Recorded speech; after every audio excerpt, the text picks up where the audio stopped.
organized at the side event of 50th regular session of the United Nations Human Rights Council here in Geneva.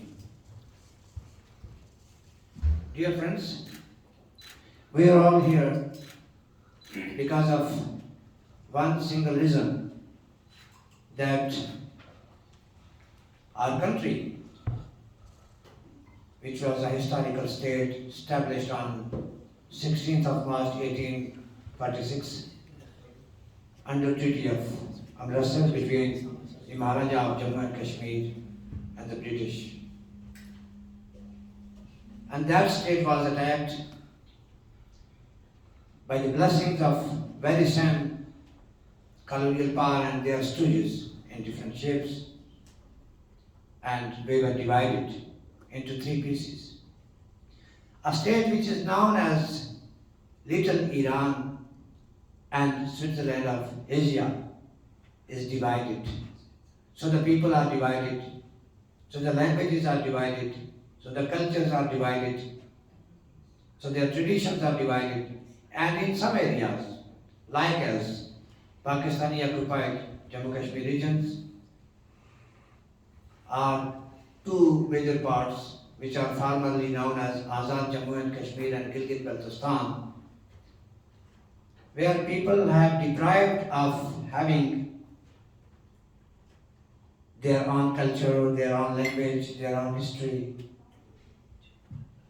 and they are passing through a very painful era of their modern history. Dear friends, ladies and gentlemen, I would precisely bring it to your attention, since most of our friends are representing such non-governmental organizations, those are enjoying ECOSOC status within the UN, that the government of Pakistan has misinterpreted the UN resolutions. The United Nations resolutions on Jammu and Kashmir plead that Pakistan have to withdraw its forces and have to establish local authority.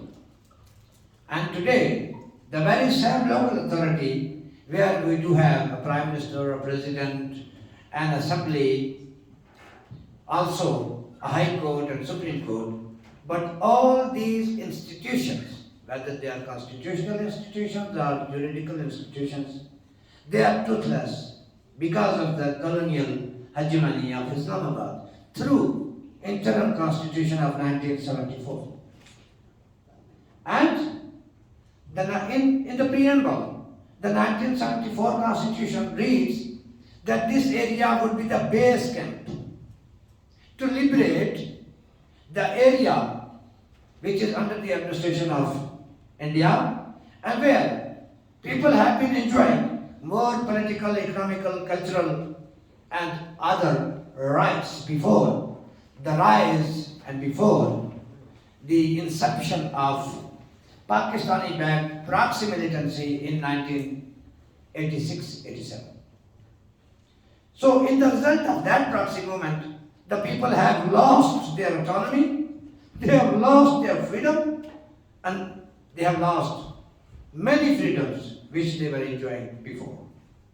So that was an unfortunate start in Indian administrated Jammu and Kashmir, but in Pakistani occupied Jammu Kashmir, when we call Pakistan occupied Jammu Kashmir, it has a valid reasons that the United Nations resolutions asked Pakistan to withdraw its forces, but they never complied with their promises, with the recommendations, with the resolutions passed by the UN Security Council or United Nations Commission for India-Pakistan. And notwithstanding, they stop playing international politics and the giant Sito, Cento and Baghdad Pact to please the United States against United Socialist States Republic, USSR. So dear friends, I would bring few points into your attention that we do not have freedom of assembly, freedom of association, freedom of expression in Pakistani administrated areas under the administration of Pakistan, under the colonial rule of Pakistan, and in the very same interim constitution 1974, Article 7, interestingly, it is under the chapter of freedom of expression. So how they guarantee freedom of expression to the people of their own administrated Kashmir, that sub-article 3 reads, no person or political party in Azad Jammu and Kashmir shall be allowed to take part in activities which are prejudicial or detrimental to the ideology of state accession to Pakistan. So the very same, they have drafted oaths for the office of Prime Minister, for the office of President, and MLAs, members of the legislature, ministers, judges of High Court and Supreme Court, that they will remain loyal to the state of Pakistan. So this was not the mandate of government of Pakistan to impose such illegal and unconstitutional laws on the whole administration. So today we are ruled by 4 powerful land officers: the Chief Secretary, the IGP Police, the Secretary of Finance, and Secretary of Health. And interestingly, the Secretary of Health is always a serving Major General of Pakistani military who takes 2 salaries, one from the military and one as a Secretary of Health in our local administration. And our entire health department is run by Pakistan Army Military Corps. And now it is another thing that I would like to share with you, that many of female lady doctors and female paramedic staff from various combined military hospitals complained through social media that they are harassed, and military officials and their local staff try to rape them, and they are silenced.